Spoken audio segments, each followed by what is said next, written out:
नमस्कार दोस्तों, एसएससी ज्ञान में आप सभी का स्वागत है। आज हम इस वीडियो में एसएससी एमटीएस 2021 की 12 अक्टूबर को जो एग्ज़ाम हुआ था उसके जीके जीएस की सभी तीनों शिफ्टों के 75 प्रश्नों को इस वीडियो में पढ़ेंगे। तो वीडियो को लास्ट तक ज़रूर देखें और वीडियो पसंद आए तो वीडियो को लाइक ज़रूर कर दें आप सभी लोग, और चैनल को सब्सक्राइब, जिससे आप सभी तक ऐसे ही जीके जीएस के सभी एग्ज़ाम के वीडियो पहुंचते रहें। तो बढ़ते हैं अपने 12 अक्टूबर के प्रथम शिफ्ट के प्रश्नों की ओर। 12 अक्टूबर की प्रथम शिफ्ट में पहला प्रश्न है, डकवर्थ लुईस स्टैंड विधि निम्न में से किस खेल से संबंधित है? तो यह नियम जो है क्रिकेट खेल के अंतर्गत आता है। अगला प्रश्न था, कौन सी एक प्रकार की ऐसी धोखाधड़ी है जहां अधिकृत बैंकिंग लेन देन के दौरान डेबिट क्रेडिट कार्ड की जानकारी चुराने के लिए एक छोटे इलेक्ट्रॉनिक डिवाइस का इस्तेमाल किया जाता है? तो आंसर होगा स्कीमिंग जो है ऐसी धोखाधड़ी है जो बैंकिंग क्षेत्र में प्रयोग की जाती है। फिर अगला था, टोकामक नामक उपकरण निम्न में से किस प्रकार के ईंधन से संबंधित है? तो इसका आंसर होगा यह परमाणु ईंधन से संबंधित है। अगला प्रश्न जो पूछा गया था, प्रार्थना समाज के संस्थापक निम्न में से कौन थे? तो आंसर होगा आत्माराम पांडुरंग जो थे प्रार्थना समाज के संस्थापक थे। फिर अगला था, असंतृप्त कार्बन यौगिक के साथ जलते हैं? तो इसका आंसर होगा धुएं वाली पीली लौ के साथ यह जलते हैं।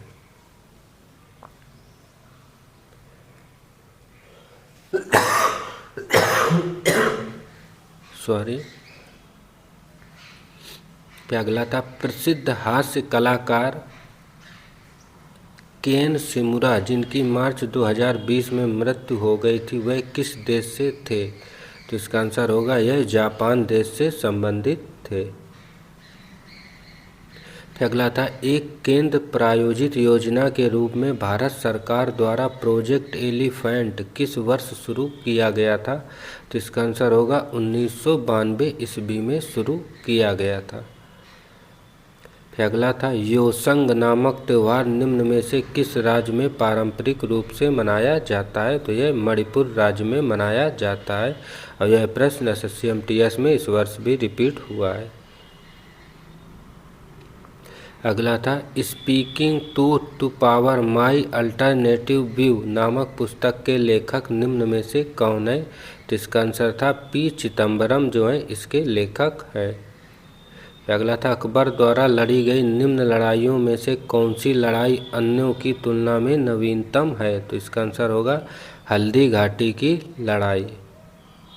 अगला था, अमृता देवी बिश्नोई राष्ट्रीय पुरस्कार किसके लिए दिया जाता है? तो आंसर होगा वन्यजीव संरक्षण के लिए दिया जाता है।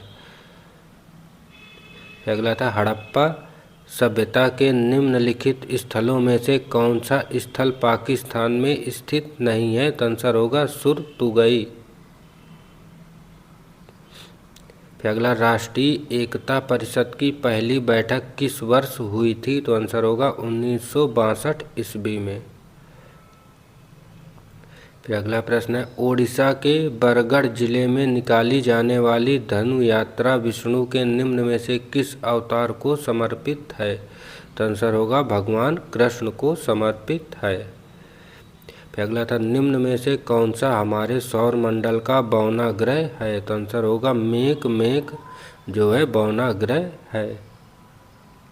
फिर अगला, दक्षिण एशियाई क्षेत्रीय सहयोग संगठन जिसे सार्क कहा जाता है की स्थापना किस वर्ष हुई थी? तो आंसर होगा 1985 ईस्वी में इसकी स्थापना हुई थी। अगला था, निम्न में से कौन सा ग्रेफाइट का एक गुण नहीं होता है? तो आंसर होगा इसका गलनांक निम्न होता है, यही इसका एक गुण नहीं है। अगला, पाकिस्तान निम्न में से किस नदी पर डायमर भाषा नामक बांध का निर्माण कर रहा है? तो आंसर होगा सिंधु नदी पर। फिर अगला था, निम्न में से कौन सी अर्धभूमि केरल में स्थित है? तो इसका आंसर होगा शास्ता मकोट्टा झील जो है केरल में स्थित है। अगला था 2019 में द म्यूजिक एकेडमी द्वारा नृत्य कला निधि की उपाधि से सम्मानित प्रियदर्शनी गोविंद एक प्रसिद्ध नृत्यांगना हैं। तो आंसर होगा भारतनाट्यम की नृत्यांगना है। अगला था सितंबर 2021 तक के अनुसार नीति आयोग के सीईओ कौन है। तो आंसर होगा अमिताभ कांत। अगला सिरोसाइट निम्न में से किस खनिज का अयस्क है। तो आंसर होगा मैग्नीशियम का अयस्क है। फिर अगला था केंद्रीय खेल मंत्रालय ने खेलो इंडिया योजना के पहले चरण में 8 राज्यों में खेलो इंडिया सेंटर फॉर एक्सीलेंट स्थापित करने का निर्णय लिया। निम्न में से कौन सा राज्य इन 8 राज्यों में से एक नहीं है। तो ये आंध्र प्रदेश इन 8 राज्यों में से शामिल नहीं था। फिर अगला था 16वीं लोकसभा में प्रोटेम स्पीकर कौन थे। तो इसका आंसर होगा कमल नाथ। और इस शिफ्ट का अंतिम प्रश्न था निम्न में से लघु नामों में से कौन सा भारत में खुदरा भुगतान और निपटान प्रणाली का संचालन करने वाला एक प्रमुख संगठन है। तो इसका आंसर होगा NPCI। तो ये थे फर्स्ट शिफ्ट के 25 प्रश्न। वीडियो को लाइक ज़रूर कर दें। बढ़ते हैं अपने सेकेंड शिफ्ट के प्रश्नों की ओर। सेकेंड शिफ्ट में पहला प्रश्न है भारतीय संविधान में संशोधन का प्रस्ताव निम्न में से किस देश के संविधान से लिया गया है। तो इसका आंसर होगा दक्षिण अफ्रीका के संविधान से लिया गया है। फिर अगला प्रश्न पूछा है विश्व का सबसे बड़ा डेल्टा निम्न में से कौन सा है। तो इसका आंसर होगा गंगा ब्रह्मपुत्र का डेल्टा सबसे बड़ा डेल्टा है। फिर अगला था kundalini the mother of the universe पुस्तक किसने लिखी है जिसमें ललिता सहस्त्र नाम का अंग्रेजी अनुवाद शामिल है। तो इसका आंसर होगा ऋषि सिंह घेरवाल ने लिखी है। फिर अगला प्रश्न था भारतीय संविधान का अनुच्छेद 21 किससे संबंधित है। तो इसका आंसर होगा जीवन का अधिकार से संबंधित है अनुच्छेद 21। फिर अगला था किस वर्ष में भारत सरकार के एक कार्यकारी निर्णय द्वारा योजना आयोग की स्थापना की गई थी। तो इसका आंसर होगा 1950 में की गई थी। फिर अगला था फिल्म निर्माता उत्पल बोर पुजारी की documentary songs of the Naga जनजातियों के लोकगीतों और संस्कृत पर आधारित है। तो यह ब्लू हिल्स नागा जनजातियों के लोकगीतों पर आधारित है। फिर अगला प्रश्न निम्न में से कौन सी एक उत्तर भारत में खरीफ की फसल है और दक्षिण भारत में रबी की फसल है। तो आंसर होगा तिल। फिर अगला अर्थशास्त्र के संदर्भ में EPF में P का अर्थ क्या है। तो इसका आंसर होगा प्रोविडेंट। फिर अगला था 320 AD से 550 AD के बीच किस राजवंश ने भारत पर शासन किया था। तो आंसर होगा गुप्त राजवंश ने शासन किया था। फिर अगला था कौन सी मृदा उत्तरी मैदानों और नदी घाटियों में फैली हुई है और भारत के कुल क्षेत्रफल का लगभग 40% क्षेत्र घेरे हुए है। तो इसका आंसर होगा जलोढ़ मृदा।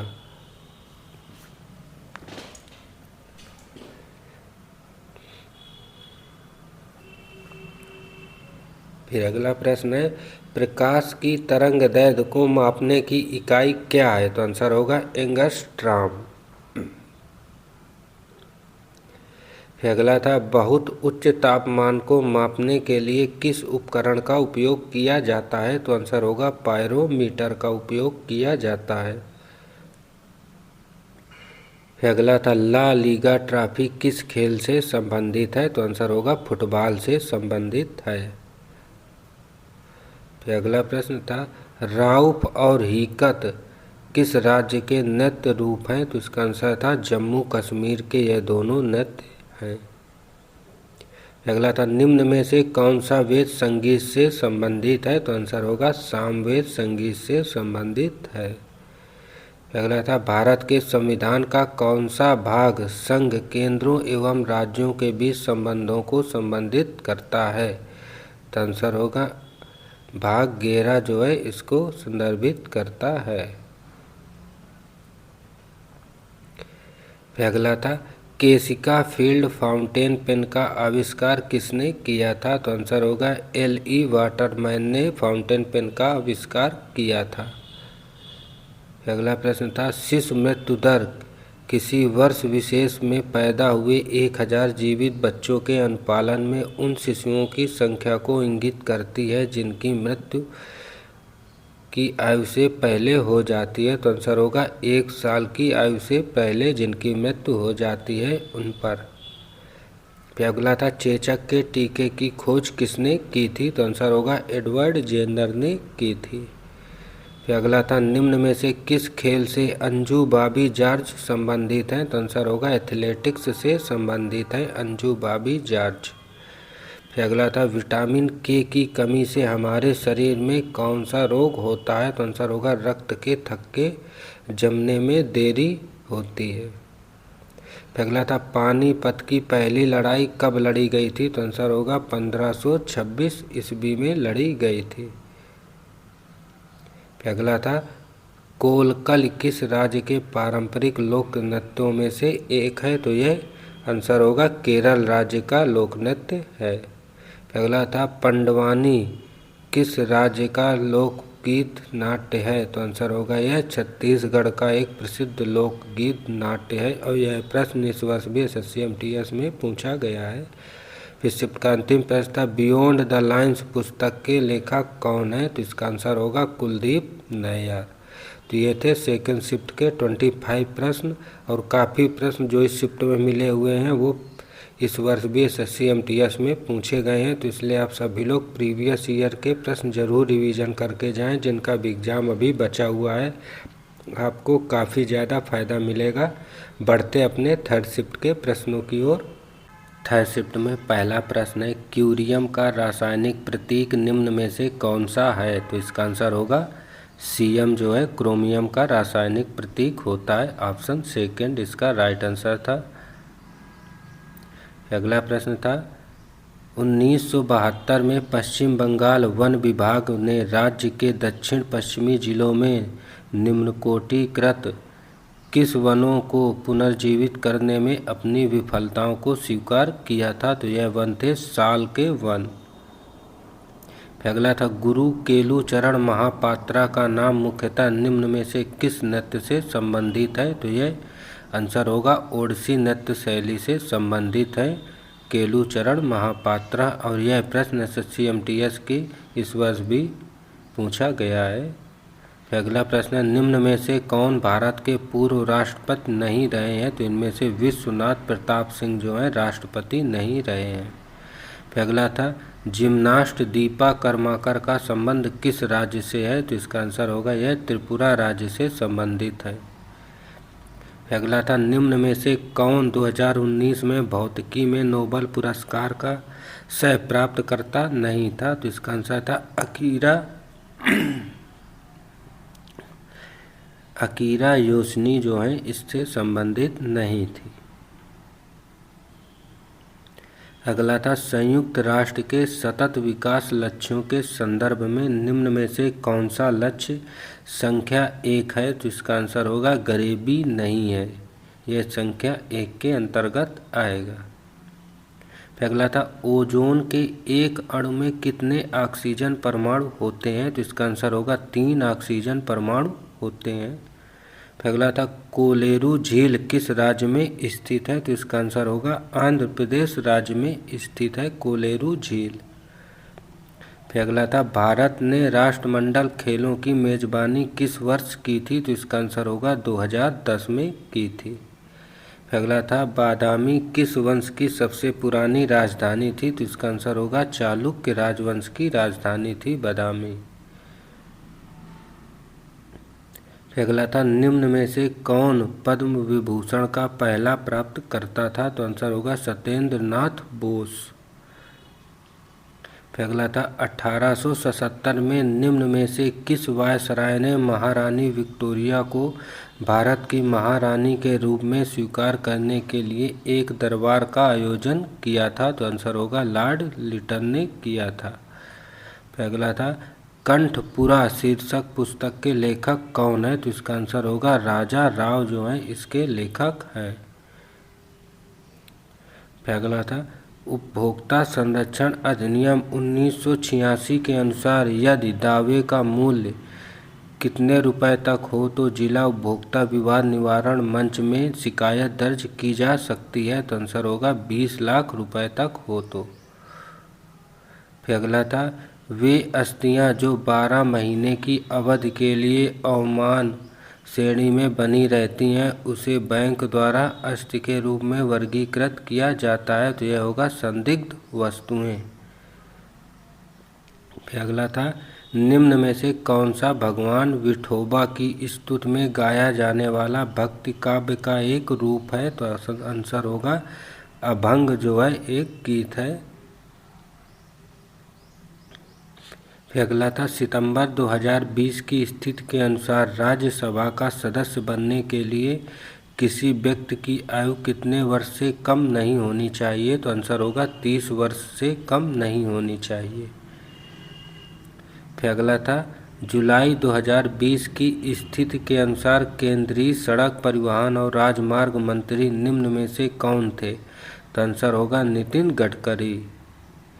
अगला था अमर्त्य सेन को अर्थशास्त्र का नोबेल पुरस्कार किस वर्ष मिला था। तो आंसर होगा 1998 ईस्वी में मिला था।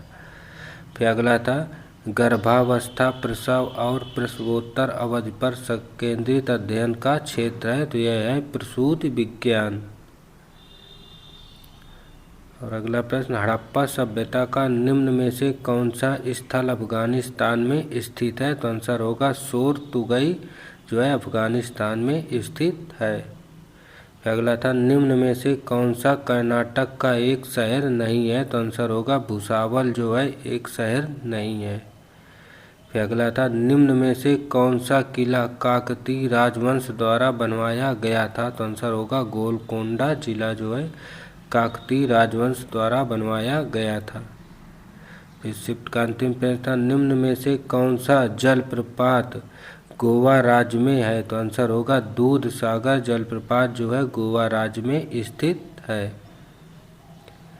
तो ये थे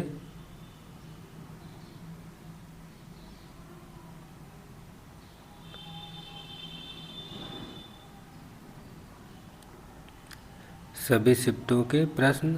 अगर वीडियो पसंद आया हो तो वीडियो को लाइक और चैनल को सब्सक्राइब जरूर करें। मिलते हैं अपने अगले वीडियो में, तब तक के लिए नमस्कार, जय हिंद।